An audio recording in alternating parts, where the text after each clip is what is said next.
Governor of the Bank of Canada, Parliamentary Budget Officer.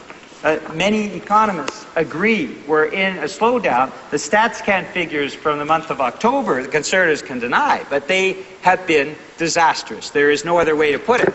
And for Conservatives to rise in this House and say, no, everything's fine, everything's rosy, don't worry about a thing, simply belies the reality that's happening across the ground and across this country. So what did the Conservatives then bring forward, Mr. Speaker? They brought forward an austerity budget that will, aside from a few small tax credits, continue massive and significant and ongoing corporate tax cuts. And what it means for Canadian families, Mr. Speaker, from coast to coast to coast, is that for Canadian families, for middle-class and poor Canadian families, there will be significant cutbacks in the services that they enjoy. So on the one hand, Mr. Speaker, we're talking about billions of dollars in corporate tax cuts for this year, and in January 1st, even more corporate tax cuts going forward. That's their only economic strategy, is shoveling money out to what are very profitable industrial sectors. And for middle class and poor Canadian families, it's the cutbacks in services. It's getting less. It's having less supports, Mr. Speaker.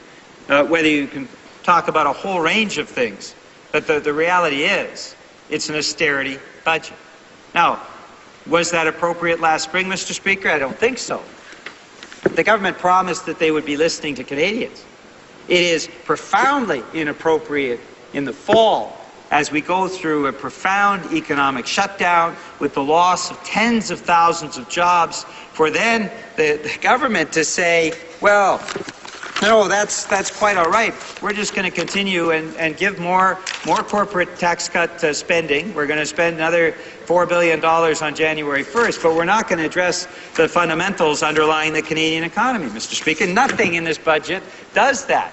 What are the fundamentals? Well, we've talked about the job loss. We've talked about the poor quality jobs that this Conservative government has shepherded in to replace the better quality jobs they lost. So they lost family-sustaining jobs. They've replaced them with low-wage jobs, often part-time, often temporary, though you'll never hear Conservatives rising and actually talking about the fact that most of the jobs they're creating are part-time or temporary. They try to put the temporary in with permanent full-time jobs, and in that way, on the back of a napkin, try to mislead Canadians from what is actually happening. But Canadians, Mr. Speaker, they're aware of what's happening because they see the economic slowdown occurring right across the country. They see the layoffs. They see the small businesses having to struggle now.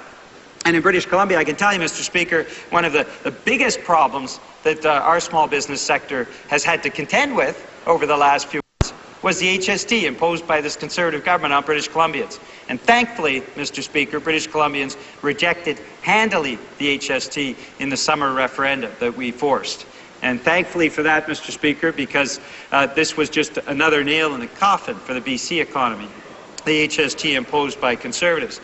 Mr. Speaker, I can tell you, as a longtime member of the New Westminster Chamber of Commerce, as a proud member of the Burnaby Board of Trade, that single action led to significant job loss in British Columbia. That alone, the Conservatives' imposition of the HST, is something that should never be repeated. But it's in the same context, Mr. Speaker. They refused to consult with British Columbians in the same way that on this budget bill, they're refusing to either consult the opposition or even consult Canadians with an austerity budget that is profoundly inappropriate.